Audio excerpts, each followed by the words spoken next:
Hello everyone. तो कैसे हैं आप सभी। एक बार आपका फिर से स्वागत है दवाई वाला यूट्यूब चैनल में। आज हम बात करने वाले हैं क्रॉनिक और नॉन क्रॉनिक डिसीज के बारे में। जानेंगे क्या इसकी डेफिनेशन है, साथ ही जो इसके अंदर डिसीज आते हैं, कुछ क्रॉनिक के अंदर आते हैं, कुछ क्रॉनिक नॉन क्रॉनिक के अंदर आती हैं, उन डिसीज के बारे में थोड़ा कुछ जानने की कोशिश करेंगे। तो चलिए वीडियो बढ़ते हैं, वीडियो में आगे शुरू करते हैं बिना को देरी किए। तो दोस्तों जैसा कि आप देख सकते हैं यहाँ पे मैंने लिखी हुई है क्रॉनिक और non chronic disease. Red marker से जो लिख रही है वो है क्रॉनिक डिसीज और जो ब्लैक से लिख रही है वो है नॉन क्रॉनिक, अगर आपको दिख रहा हो तो चलिए एक एक करके जानने की कोशिश करते हैं। क्रॉनिक क्रॉनिक जो लंबे समय तक आपके साथ रहती है। क्रॉनिक डिसीज वो होती है जिससे पेशेंट लंबे समय तक सफ़र करता है। नॉन क्रॉनिक वो होती है जो शॉर्ट पीरियड ऑफ टाइम के लिए होती हैं, जैसे बुखार हो गया, स्टमक एक हो गया, हेडेक हो गया, जैसे कि 2-3 दिन के लिए जो जिससे में आदमी ट्रेवल करता है वो होती है नॉन क्रॉनिक डिसीज। जो चलती है सालों साल, 6 महीने, 7 महीने, सालों साल चलती है वो होती है chronic disease. And other one is non chronic जो शॉर्ट पीरियड ऑफ टाइम के लिए चलते हैं, जिनकी मेडिसिन भी शॉर्ट ड्यूरेशन के लिए होती है, 5 दिन 10 दिन के लिए। बैक्टीरियल इन्फेक्शन हो गया, अदर काइंड ऑफ डिसीज। तो चलिए एक एक करके जानने की कोशिश करते हैं। क्रॉनिक में है पहला डायबिटीज, मधुमेह जिसको हिंदी में हम बोलते हैं। डायबिटीज ऑफकोर्स डायबिटीज की प्रॉब्लम हम देख सकते हैं आज के कितने सारे केस आपको आसपास भी देखने के लिए मिल जाते हैं डायबिटीज के, जो काफ़ी लंबे समय तक उनके लिए चलती हुई आ रही है और ये बहुत हार्मफुल डिसीज होती है। सेकंड बनना है हाइपरटेंशन। हाइपरटेंशन की आप डिसीज देख सकते हैं अपने आसपास।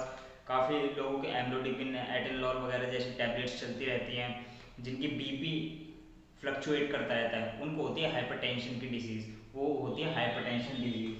Third one cancer. Yes, cancer is another chronic disease. Cancer में सबसे खतरनाक डिसीज है क्रॉनिक डिसीज में, लेकिन अब उसका भी ट्रीटमेंट आ चुके हैं। लेकिन क्रॉनिक डिसीज में आती है कैंसर कई तरीके के कैंसर्स आपको देखने के लिए मिल जाते हैं। नेक्स्ट देखते हैं कार्डियक, जो आपके कार्डियोवास्कुलर सिस्टम से रिलेटेड जो डिसीज होती हैं। एंजाइना हो गया, चेस्ट पेन हो गया, हार्ट अटैक हो गया, ये सारी आती हैं कार्डियक डिसीज में। जो आपकी हार्ट से रिलेटेड जो भी डिसीज है वो आती है आपकी कार्डियक में।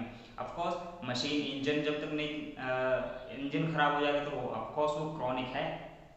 नेक्स्ट वन आता है COPD, chronic obstructive pulmonary disease. Obstructive pulmonary disease, chronic obstructive pulmonary disease जो लंग्स में होती है, ये भी क्या होती है chronic disease. Next one is asthma.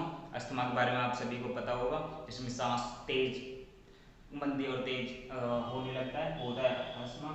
Hypocalcaemia, calcium की कमी हो जाना बॉडी में, it's also come into under the chronic disease.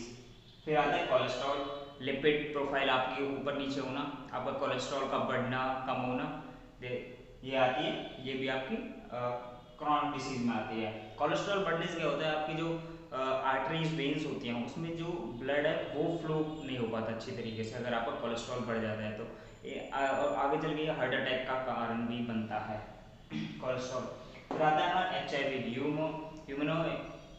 Immuno deficiency virus. ये human immuno deficiency virus, HIV की फुल फॉर्म। आपने देखा जो HIV क्या होता है, ये हमारी इम्यूनिटी पावर बिल्कुल खत्म कर देता है, जिसकी वजह से हमारी जो रोग प्रतिरोधक क्षमता है खत्म हो जाती है, और कोई भी जब हमारे रोग लग जाता है तो वो काफ़ी लंबे समय तक सफ़र करता है। HIV is a very dangerous disease guys. Next आता है रूमेटॉइड अर्थराइटिस, आपके जॉइंट्स में पेन होना, गाउट की प्रॉब्लम होना, तो ये आता है रूमेटॉइड अर्थराइटिस। जब हमारी हड्डियां एक दूसरे से मिलने लगती है ना, जो उनके अंदर का फ्लूइड खत्म हो जाता है, हड्डियां एक दूसरे से मिलने लगती है, that is called the arthritis, rheumatoid arthritis, जिसमें फ्लूइड खत्म होने की वजह से वो हड्डियां टकराती हैं और बहुत तेज पेन होता है, that is called rheumatoid arthritis, chronic disease के अंदर आता है। एल्जाइमर डिसीज होती है। नेक्स्ट आता है पार्किंसन, जिसमें हाथ पैर कांपने लगते हैं, that is called the Parkinson disease. फिर हाइपरथायरॉयडिज्म, थायरॉयडिज्म का थायराइड का बढ़ जाना, it's also come under into the chronic disease. Next one is hypo thyroidism का कम भी होना, थायराइड हार्मोन का हमारा कम होना, ड्रॉप डाउन होना, वो भी किसके आता है क्रॉनिक डिसीज में।